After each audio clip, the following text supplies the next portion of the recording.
સનાતન ધર્મની ધજાને મજબૂત કરવાના ઉદ્દેશ્ય સાથે કરોડો ભક્તોની આસ્થાના કેન્દ્ર વિશ્વ ઉમિયાધામ દ્વારા દર શનિવારે સનાતન આરતીનું આયોજન કરવામાં આવે છે, જેના ભાગરૂપે મહેસાણાના 8,000થી વધારે સનાતનીઓએ જગતજનની માં ઉમિયાની મહાઆરતી કરી હતી, જેમાં મહેસાણા શહેર એવા મહેસાણા જિલ્લાના ઉમા ભક્તો અને બહેનો જોડાયા હતા।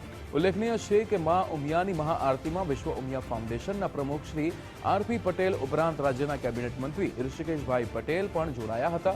મહાઆરતી સમયે સમગ્ર પરિસર માં ઉમાની ભક્તિમાં લીન થયું હોય તેવો માહોલ સર્જાયો હતો। 5,000થી વધુ શ્રદ્ધાળુઓએ માં ઉમિયાનો પવિત્ર પ્રસાદ લીધો હતો। વિશ્વના સૌથી ઊંચા ઉમિયા મંદિરના નિર્માણના પણ સંકલ્પ લેવાયા હતા। સંગઠનની શક્તિ एक मोटा स्वरूप में ऊर्जा स्वरूप में जयरे प्रदर्शित थाय ये प्रकारनी अपील विश्व उमियाधाने समग्र सनातनी समाज ने करी है।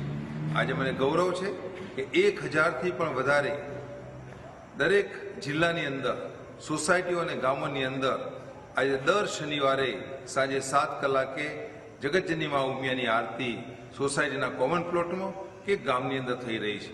त्यारे आ आजना माध्यमथी મહેસાણાની અંદર ભવ્યાતિ ભવ્ય મહાઆરતીનું આયોજન તેના અનુસંધાને આજે યુવા સંગઠનની ટીમ દ્વારા જ્યારે કરવામાં આવ્યું છે, ત્યારે આ માધ્યમથી આપ સૌ જે કોઈ મિત્રો મારી વાત સાંભળી રહ્યા છે તે દરેક સનાતની હિન્દુને મારી નમ્ર વિનંતી છે